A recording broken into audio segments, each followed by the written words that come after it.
Hello, this is Shailesh again back again with this painting video. ఇవాళ మనం చేసే painting కూడా వాటర్ కలర్ మీడియమేనండి. ఇందులో కూడా నేను ఒక రిఫరెన్స్ ఇమేజ్ అనేది తీసుకున్నాను. You can see there is a blue Vespa in the phone. So మనం ఫస్ట్ ఏం చేసుకోవాలంటే ముందు డ్రా చేసుకున్న పేపర్ని రెడీ చేసుకోవాలి బై అప్లయింగ్ డ్యాబింగ్ వాటర్ అనమాట. ఎప్పుడైనా వాటర్ డ్యాబ్ చేసుకునేది ఒక బ్రష్తో చేసుకోవాలి. స్ట్రోక్ వేసే ముందుల వాటర్ అనేది డ్యాబ్ చేసుకోవడం కంపల్సరీ అనమాట, specially for first layer. Second లేయర్లో మనం ఓన్లీ థిక్ లైన్స్ వేసుకుంటాం కాబట్టి ఇట్స్ నాట్ నెసరీ. బిగినింగ్ అలా వేసుకున్నాము అంటే దానివల్ల మనకి పెయింట్ అనేది బాగా లూజ్ స్ట్రోక్ అనేది అవుతుంది అనమాట. సో ఏంటంటే ఫస్ట్ స్టెప్ అనేది మనం ఎప్పుడు ఫజీగానే వేసుకోవాలి.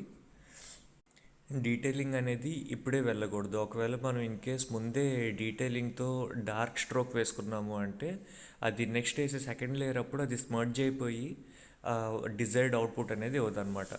సో అందుకనే మనం ఫస్ట్ హేజీగా బ్లర్ ఎఫెక్ట్ ఉండేలాగా స్ట్రోక్ అనేది వేసుకోవాలి. దానికోసం మనం వాటర్ డ్యాబింగ్ అనేది చేసుకోవాలన్నమాట. వాటర్ డ్యాబ్ చేయడం వల్ల చూసారంటే మీరు బాడీ చాసెస్ మీదంతా స్ప్రెడ్ అయింది చూసారా. And once second layer which means detailing ఎప్పుడైనా ఫస్ట్ లేయర్ డ్రై అయిపోయిన తర్వాత పూర్తిగా డీటెయిలింగ్ జోలికి వెళ్ళాలన్నమాట.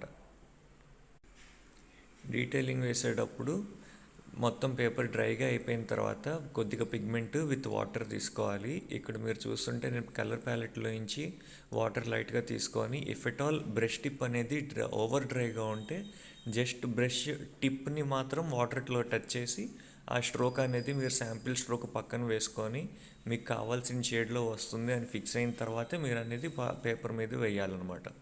లేకపోతే ఒక్కొక్కసారి మనకి ఓవర్ డార్క్గా రావడం లేదంటే ఓవర్ లైట్గా రావడం అనేది జరుగుతుంది. ఇట్లాంటి మిస్టేక్స్ అవాయిడ్ చేయాలి అంటే మీరు ఒక రఫ్ పేపర్ అనేది పక్కన సైడ్లో మెయింటైన్ చేసి ఒక స్ట్రోక్ దానిపైన వేసిన తర్వాత కలర్ మ్యాచ్ అయిన తర్వాత మనం అప్లై చేసుకోవాలన్నమాట. ఇక్కడ నేను యూస్ చేస్తున్న ప్యాలెట్లో కలర్స్ వచ్చేసి అవి వాటర్ కలర్ ట్యూబ్స్. నేను ఆల్రెడీ వాటిని స్క్వీజ్ చేసుకొని ఒక్కొక్క ప్యాలెట్లో ఫిల్ చేసుకున్నాను అనమాట. సో అది డ్రై అయిపోయినప్పుడల్లా పెయింటింగ్ వేసుకునే ప్రతిసారి ఈచ్ అండ్ ఎవ్రీ కలర్ పైన వాటర్ స్ప్రే చేసుకొని మాత్రమే మనం స్టార్ట్ చేయాలి. బిట్వీన్ ద పెయింటింగ్ ఎప్పుడైనా మనం అది డ్రై అయిపోయిన తర్వాత ఇండివిజువల్గా వెట్ చేసుకుంటుంటే ఈ లోపల మన పేపర్ అనేది డ్రై అయిపోతుంది.